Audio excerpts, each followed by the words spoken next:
Anyway, our next guest, we are more than honored to have.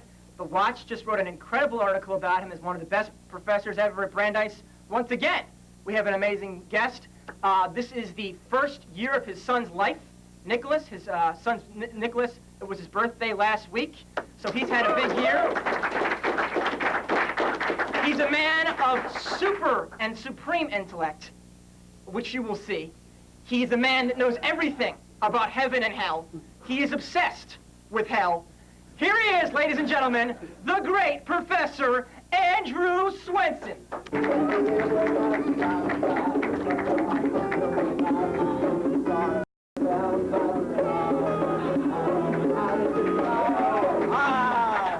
I got play. Okay. So you're sitting on the couch. Yeah. Okay. Okay. I'm sitting here. I'll take this. This is fine. Good. We're basically even. I mean, it's better than Rush. Okay. Okay. He's not there anymore, so he can't hear me. No, I think you're still taller than I am. Yeah. I can see your head. So. Good. It's all right. Good. So this has been a big year. Big. This has been a big year. Your son Nicholas just celebrated his first birthday. That's right. And so things have changed for you in the last year, I'm assuming. Dramatically.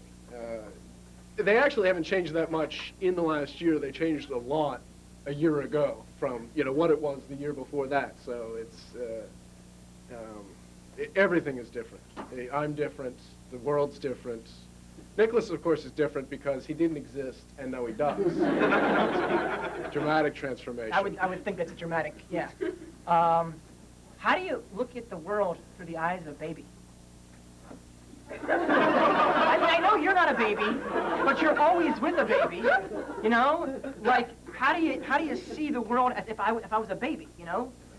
Well, I was talking about this in class, and I use this as an example all the time because I'm trying to teach innocence sometimes, and what's the nature of innocence. So by the time we get to the age of 18 to 22, which I assume most people are in this room except for me, that you've lost innocence and you've lost touch with it. And what the interesting thing about being a parent is that you learn what it's like to see something for the first time, which is really what innocence is about. Innocence is not this idea of innocence and guilt. No, innocence is discovery. Innocence is everything's new. This table's new. This chair is new. This rug is new. Yeah. And what Nicholas does is he teaches me how to look at these things as if they were new. So and I mean, the rug's a wonder. You don't realize it, but this rug is a marvel. It's a marvel. It's a marvel. That's right. So that you get the child. Say, yeah. I mean, it's ugly. It's institutional. They got it for 25 cents a square yard or whatever it was. But no, you see what happens is the child sees the rug and he'll sit there with his little finger. He's got this little probing finger, and then he sits and he pets the rug. But you've never pet a rug, I bet, since you were probably 2 years old. You don't know me. And that's that. Well, don't make any assumptions. Innocence. But and the whole world's like that. Everything's a discovery. What if we were to go back to innocence? Could we do it? No, you can, but you can't. I mean, in a way, I'm having a vicarious experience through Nicholas. And in a way, of course, it's good to be an adult. It's good to know things. It's good to know that, when you're sitting there probing with your finger, that little thing in the wall with the two vertical slots, a place not to put your finger. Right. We have the you have the power to maybe on the way out when we're dying we get to go back to innocence. And I suppose there's some truth to that. I'm sure there is. I see it happen to my father too, becoming a grandfather. I'm his. I'm the son. My brother, his other son, won't have children. It's just his choice. That's fine.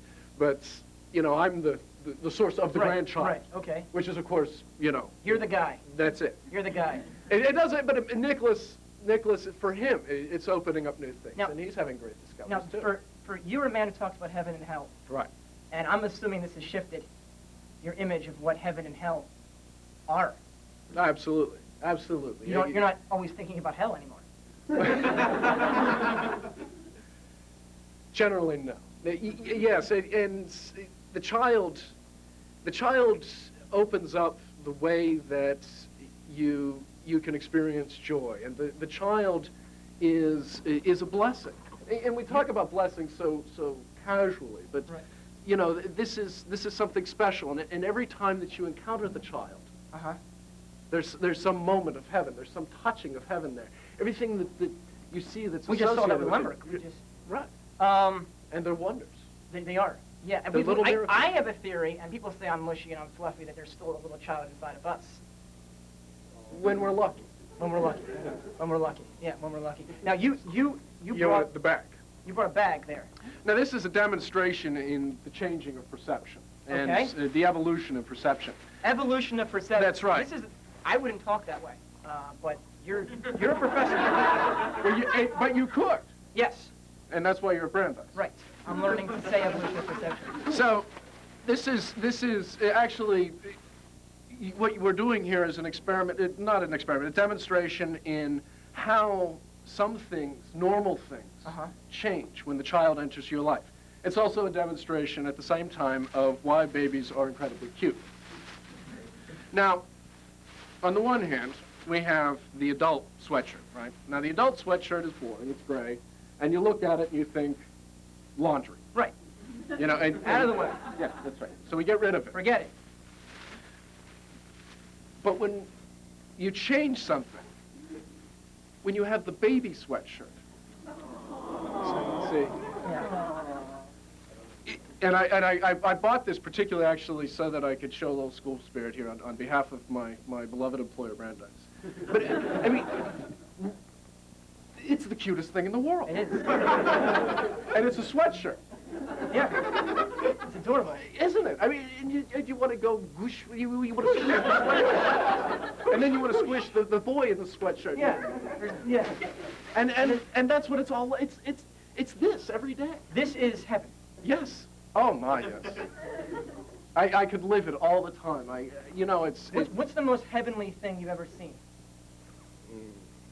Not an easy question to answer, but since we're on the subject of Nicholas, certainly a candidate.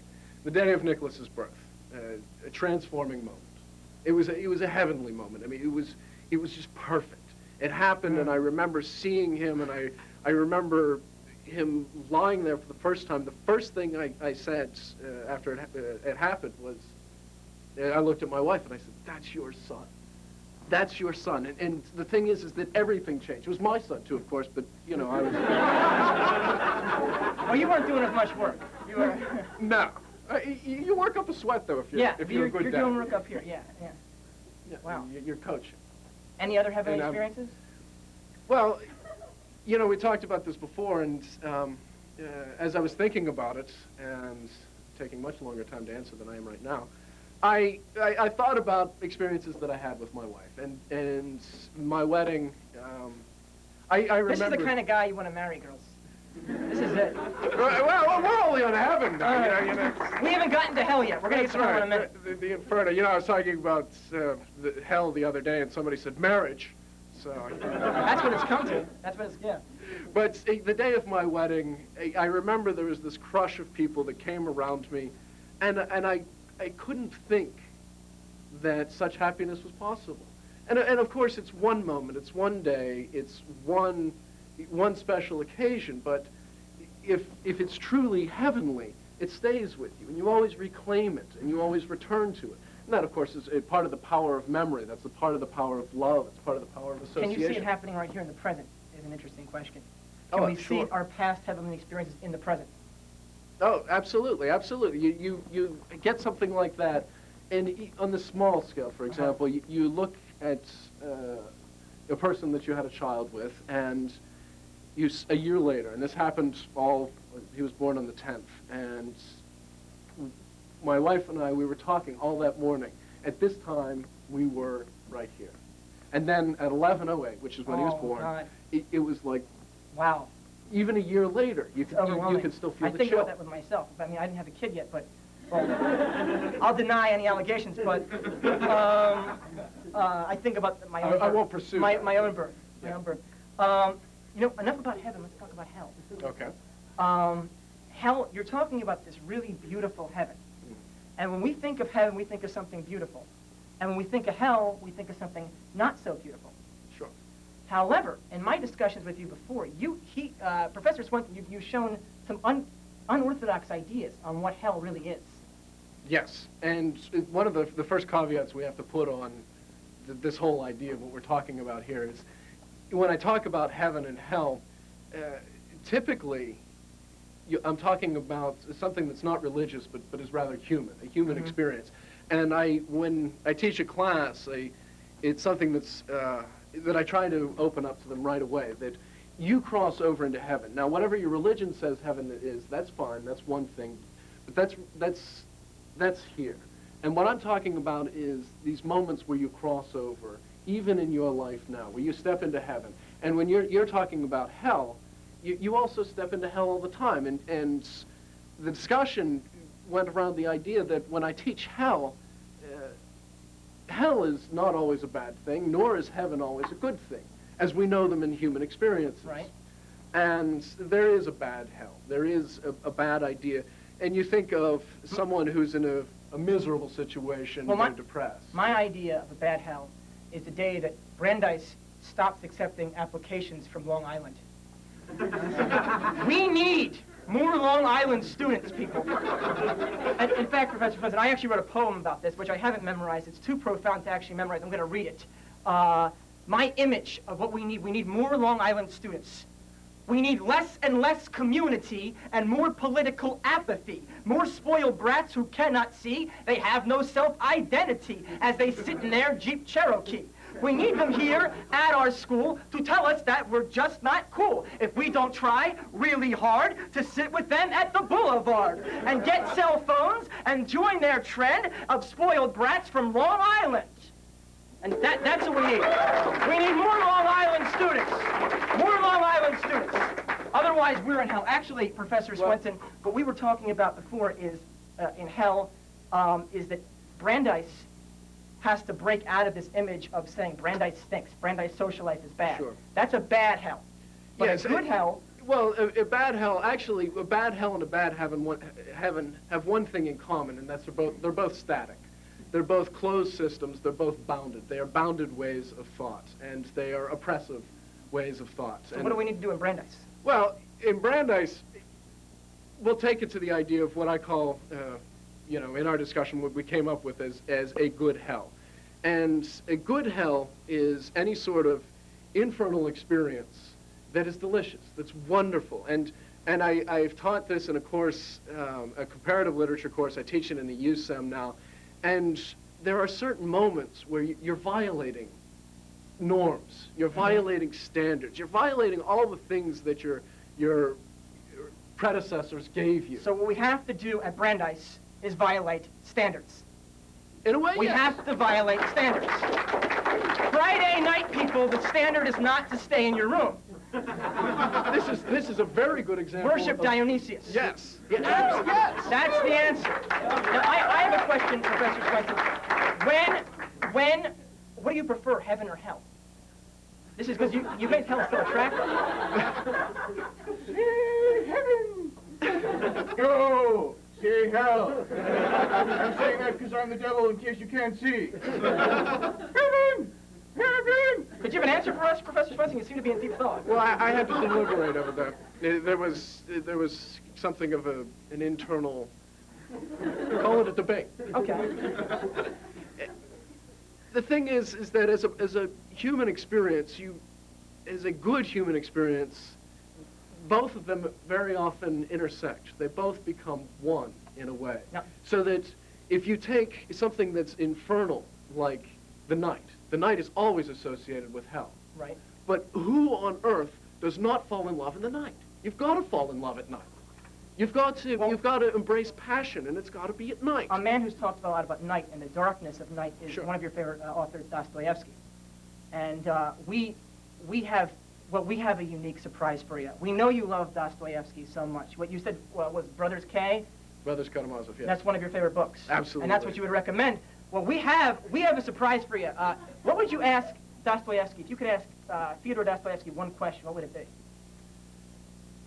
This is appropriate for all the people who are reading Brothers Karamazov in a course I'm teaching right now, and that's exactly this, that In the novel, Dostoevsky, who was a very religious man by all accounts, or so it seems, in the novel he's trying to have this argument that God is where the answer is. The problem is that he introduces a character who makes the very profound argument, the character's name is Ivan, the very profound argument that how could a God exist in a world that's this miserable? So the question would be, if you want us to believe in God, why do you make Ivan's argument so convincing? And you want an answer to this question? Absolutely. Well, Professor Swensen, we got a surprise for you. We got Fyodor Dostoevsky here tonight. Bring him out. I shake your hand, but, you know, thank you. Thank you, Fyodor. Well, we have a question for you. This is Professor Swensen. He teaches the course. Hello, Fyodor, how you doing? Good. I'm sure you wanted to meet this man. I'm sure it's overwhelming for It's you. an extraordinary pleasure. I'm sure it's overwhelming. You know, this is a transcendent pleasure. I've heard your Yusam is excellent. Thank you. Dostoevsky. I heard your books are pretty good. I'm proud. Your book, Brothers K, which I can't pronounce the name, Ivan is such a dark character who humiliates God so much. Why would you do that if you want human beings to believe in religion? You know, I did a lot of thinking Uh-huh. when I was writing. Yeah? To tell you the truth, I didn't think so much about this. That doesn't sound right. See, what I would say is that that earthly life might be a suffering place, and human beings might be mean to each other, but that's just not God's fault.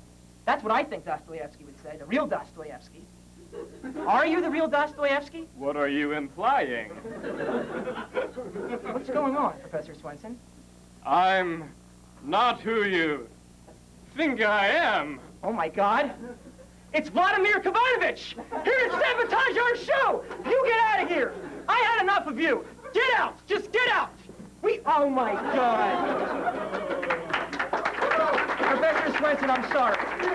We thought we could reincarnate Dostoevsky. We couldn't. Well, anyway, I think we have the question answered. That's what I thought the answer would be. Well, thank you. I appreciate your literary analysis. Thank you. I knew. It's not as high as... Yeah, and I went to school all that time, and I could have just asked you. Yeah, that's the answer. If you have any questions, people just come to me. Anyway, Professor Swensen, we've been honored to have you. Happy birthday to Nicholas. You've inspired me to have a child even more than, you know, just... Ladies, I live in 531 Hassenfeld. Thank you. All right, thank you, Professor Swensen. It's been wonderful. Thank you.